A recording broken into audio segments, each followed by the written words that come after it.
Baik semuanya, assalamualaikum warahmatullahi wabarakatuh. Waalaikumsalam. Selamat siang rekan-rekan semua. Baik, di sini ada kelompok 8 yang mau presentasi. Tolong mohon dengerin dulu ya. Yang terhormat kepada Bapak Abdul Halim, SPD MPD, dan teman-teman sekalian yang jurang kelas ini yang saya banggakan. Baik, kelompok 8 sini akan menyampaikan materi tentang hukum perikatan 3 KUA Perdata.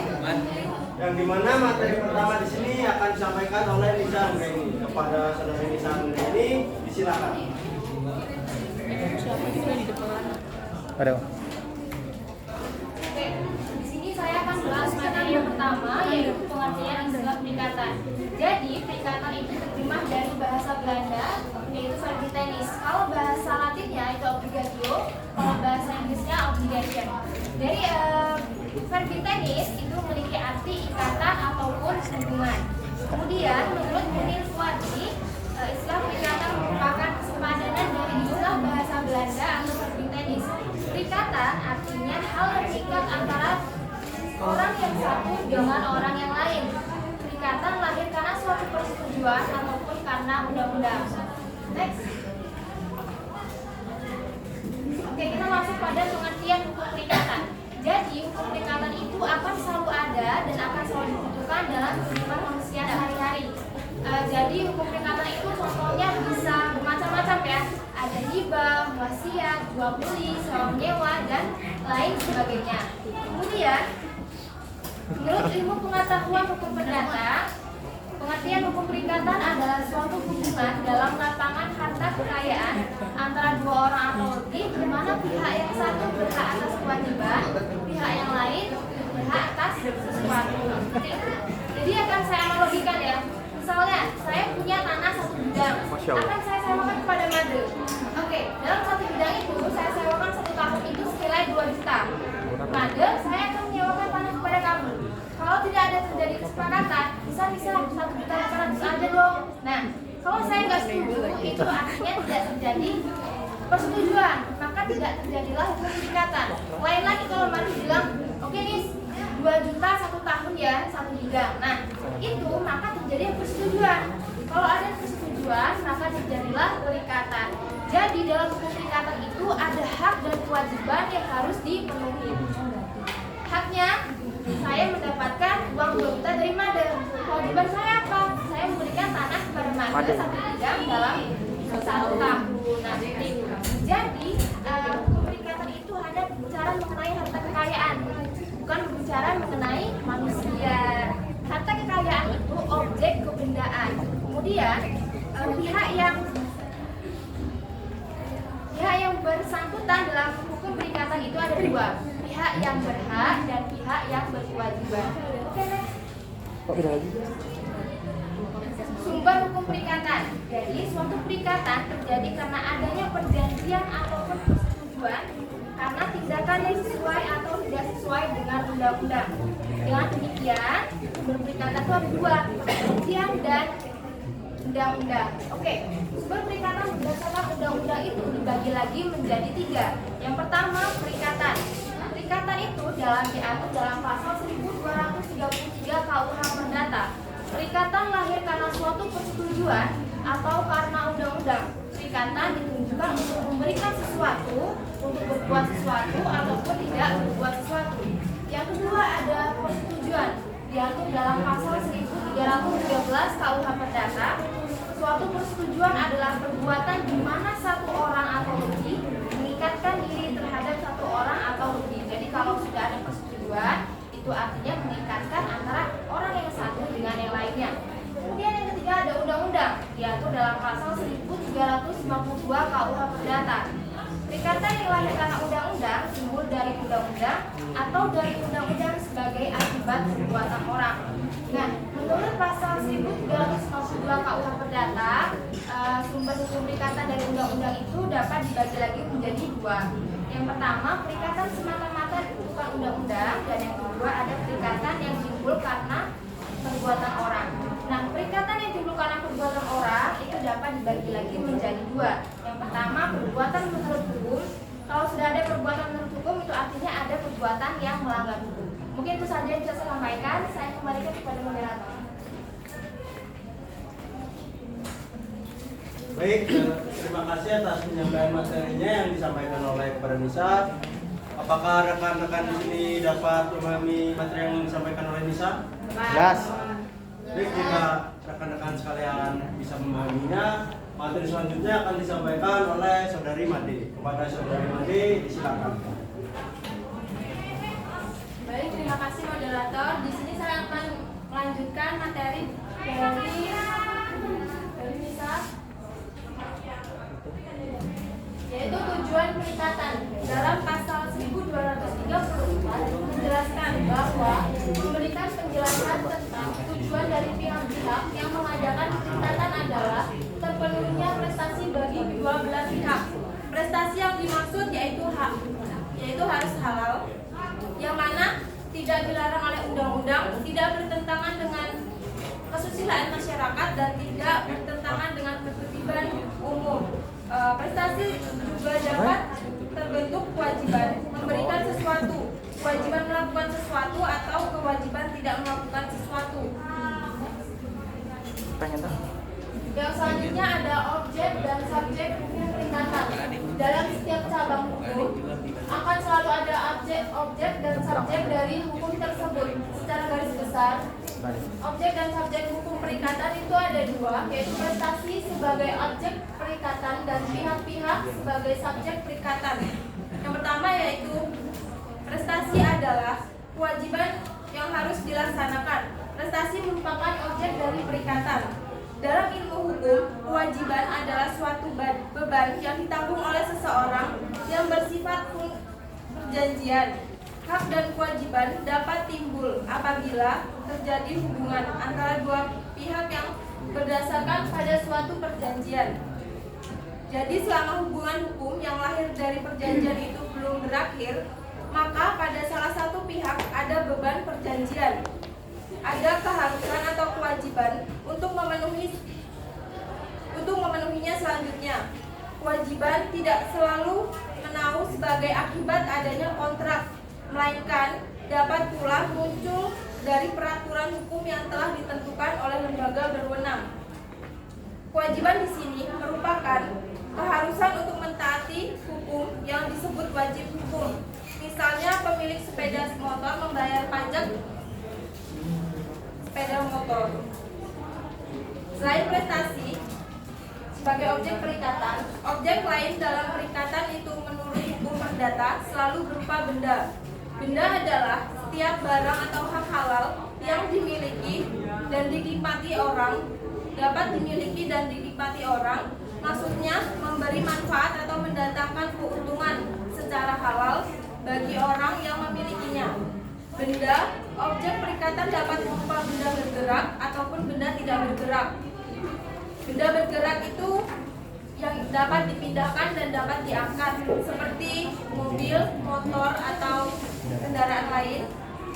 Sedangkan benda tidak bergerak itu benda yang tidak dapat dipindahkan atau diangkat, seperti rumah, tanah, atau gedung.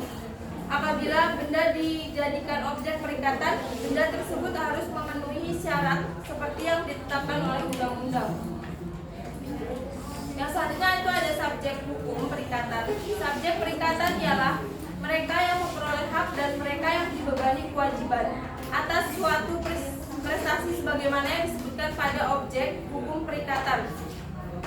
Pada prinsipnya, semua orang baik masyarakat maupun badan hukum dapat menjadi subjek hukum.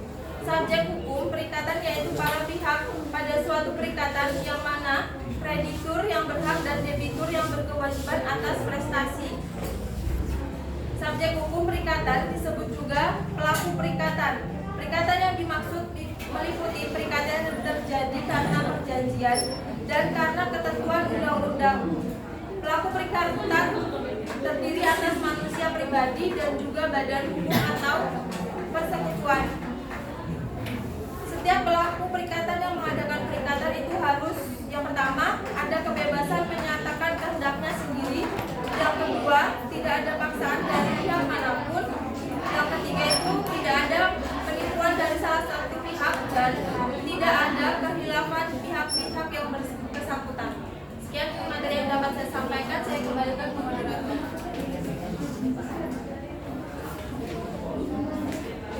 Sekian. Baik, itulah tadi materi yang disampaikan oleh Made. Bagi rekan-rekan sekalian, apakah bisa memahami materi yang dijelaskan oleh saudari Made? Bisa. Nah, untuk sesi selanjutnya berakhirlah sudah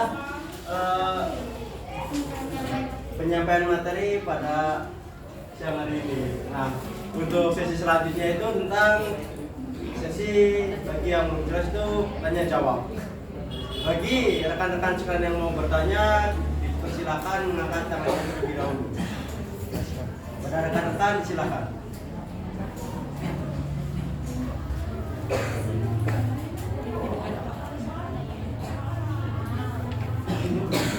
Baik, di sini terlihat ada yang mengangkat tangannya. Kepada saudari Maria, silakan untuk menyampaikan pertanyaannya.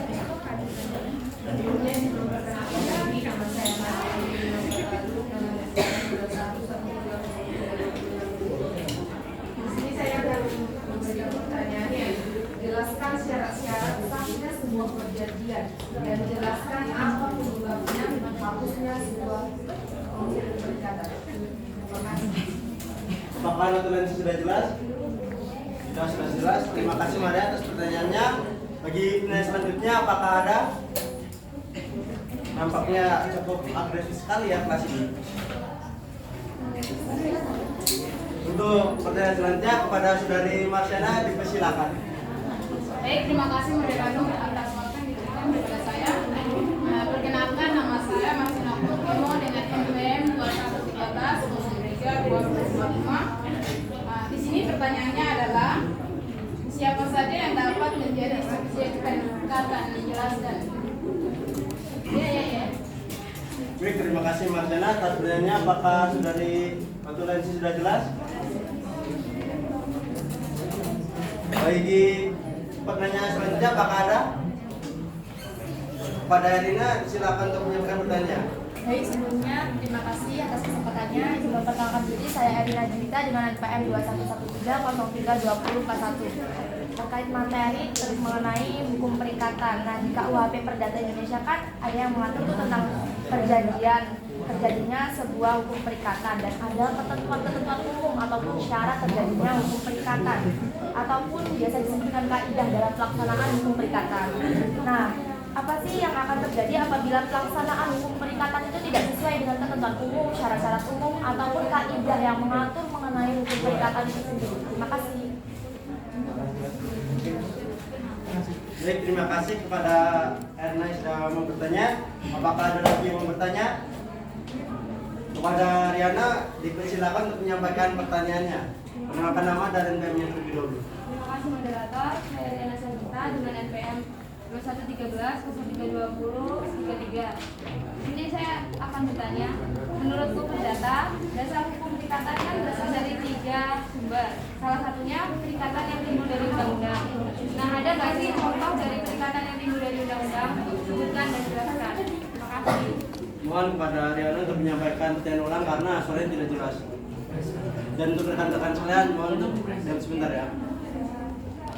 Di sini saya izin bertanya, menurut hukum perdata, dasar hukum perikatan berasal dari 3 sumber. Nah, salah satunya ada perikatan yang timbul dari undang-undang. Ada nggak sih contoh dari perikatan yang timbul dari undang-undang tersebut? Sebutkan dan jelaskan. Terima kasih. Baik, terima kasih kepada Riana atas pertanyaannya. Di sini izinkanlah kelompok 8 untuk mencari jawabannya terlebih dahulu.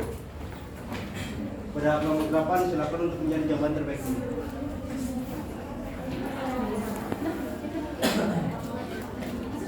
Pada rekan-rekan sekalian, mohon untuk diam terlebih dahulu. Di sini kelompok 8 akan menjawab pertanyaan-pertanyaan yang telah disampaikan kepada penanya tadi.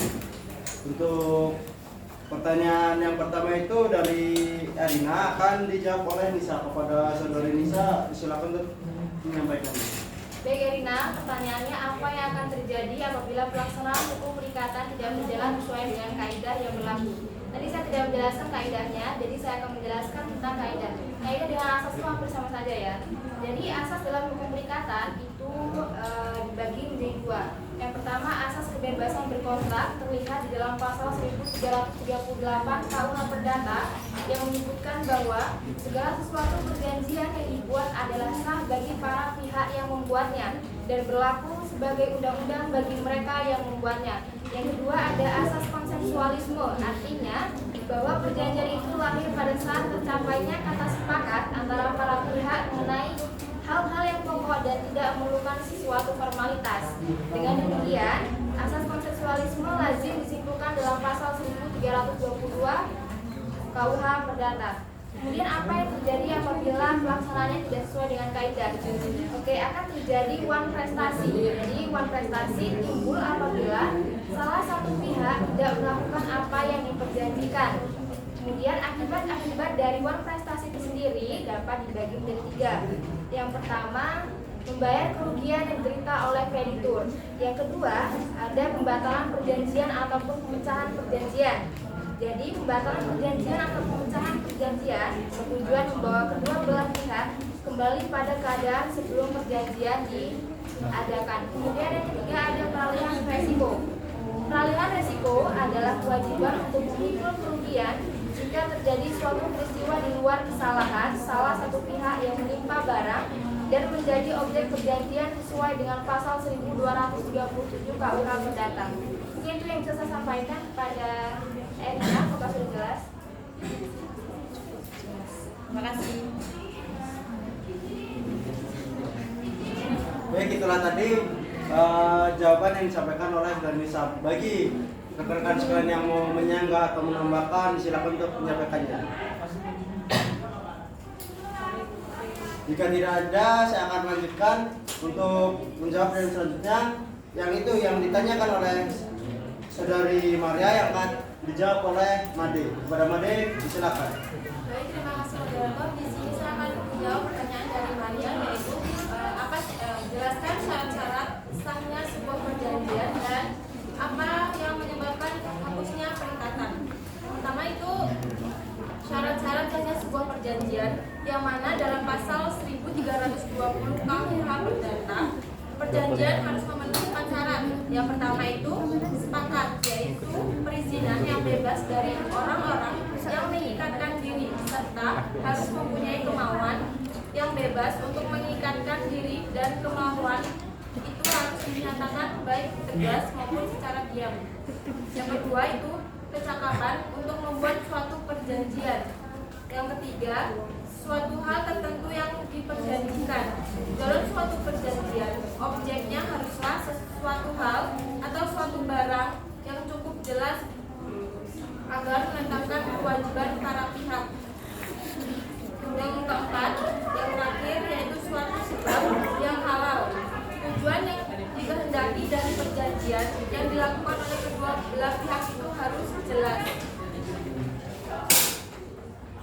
Lalu ada pun yang menyebabkan hapusnya perikatan pada KUH Perdata yang mengatur hapusnya perikatan pada pasal 1381. Yang pertama itu karena pembayaran, yang kedua itu karena penawaran pembayaran tunai diikuti dengan penyimpanan atau penitipan. Yang ketiga itu karena pembaruan utang. Yang keempat karena perjumpaan utang atau kompensasi.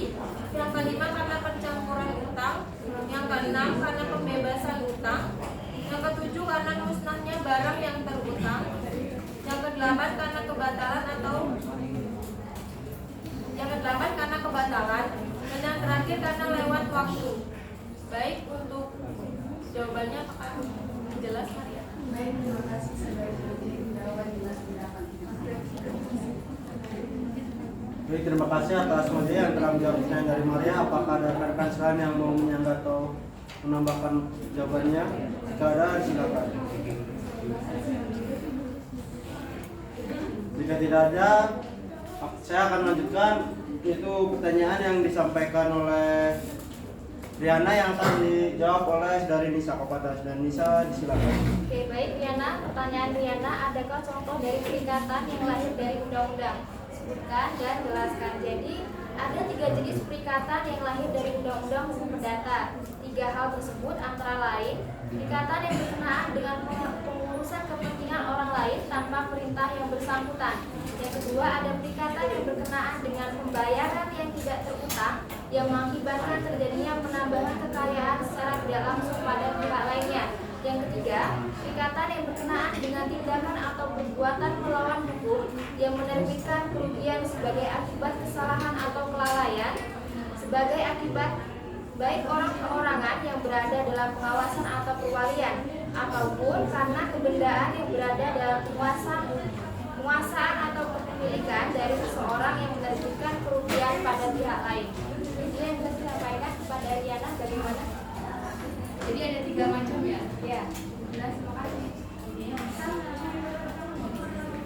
Terima kasih kepada dari Nisa yang sudah mendapatkan dari Riana. Apakah rekan-rekan ada mau yang atau menambahkan jawabannya? Udah. Jika tidak ada, pertanyaan selanjutnya yang ditanyakan oleh saudari Marsiana akan disampaikan, akan jawab oleh Made. Pada Made silakan untuk menyampaikan jawabannya. Baik, terima kasih moderator. Di sini saya akan menjawab pertanyaan dari Marsiana, yaitu siapa saja yang dapat menjadi subjek perikatan.